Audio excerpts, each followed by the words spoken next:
With my son, my firstborn, I suffered from postpartum PTSD. I suffered from postpartum anxiety. Major postpartum depression. Postpartum anxiety and PTSD.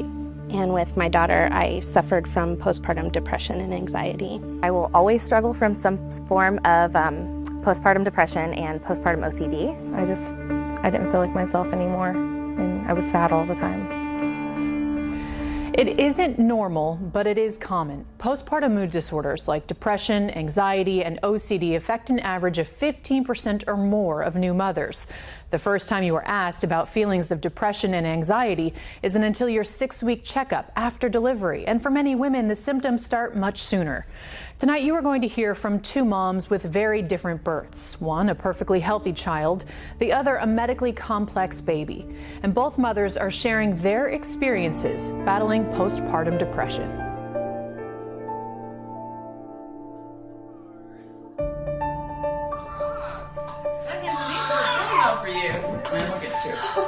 I'm so glad she's here.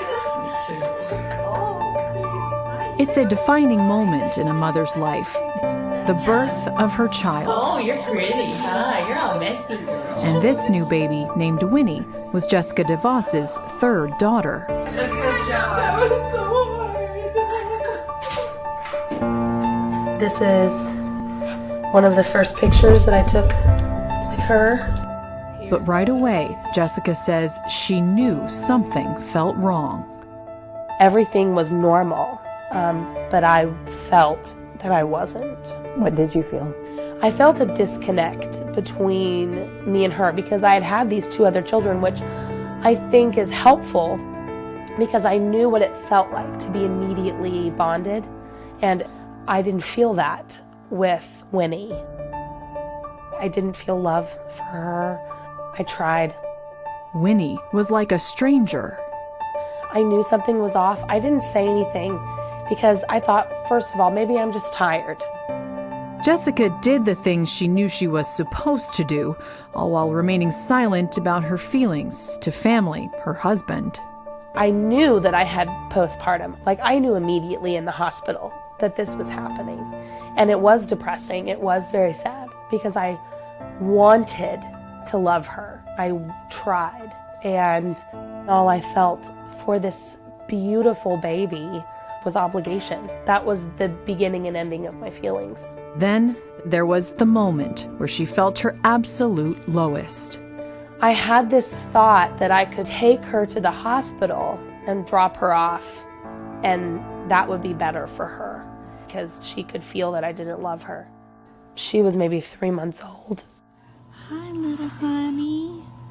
Charlie, baby. Sweet little baby. At 20 weeks pregnant, Kelly Patterson was advised to terminate her pregnancy after their daughter was diagnosed with a congenital diaphragmatic hernia. She had slim to no chance of survival, and that even if she did make it, that she would only live for maybe a few days. But for Kelly and her husband, getting an abortion wasn't an option. We had already lost 2 babies via miscarriage, and she had made it 20 weeks, and we were gonna at least be able to meet her, even if, long term we weren't gonna be able to keep her. At birth, Charlotte, or Charlie as they call her, was immediately placed on life support. She spent 2 months in a specialized hospital. She didn't cry. She barely made any noise, and she was pretty purple blue because she couldn't breathe.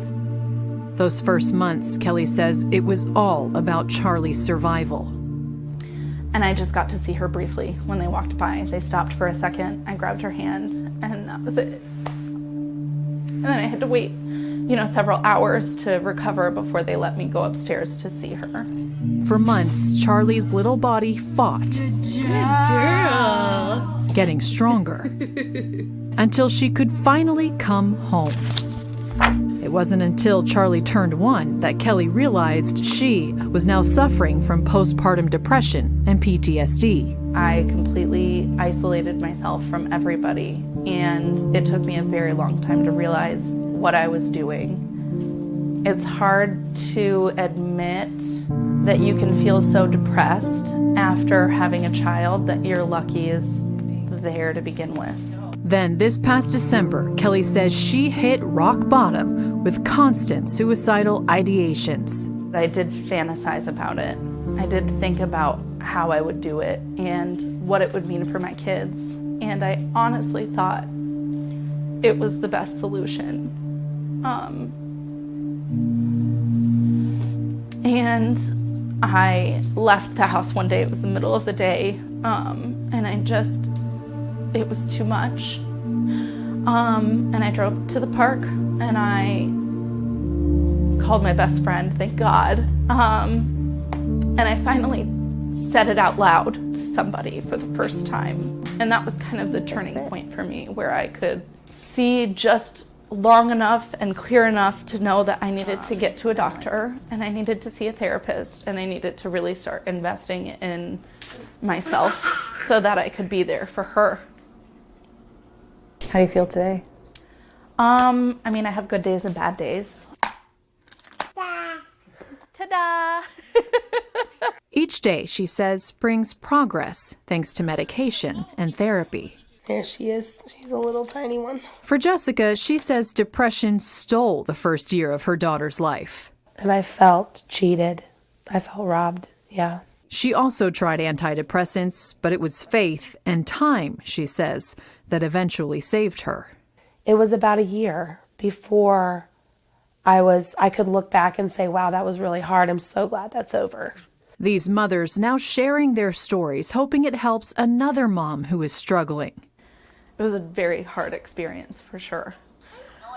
Knowing now there is hope, but it takes speaking up and getting help, they say, to move forward one step, one day at a time. Up to 85% of women will experience what's called baby blues after giving birth, but those symptoms are mild and temporary, unlike the feelings with depression, anxiety, OCD, and PTSD. If you need help, there are so many resources here in the Austin area, even if money is tight, and we've compiled a list of them in this story on our website.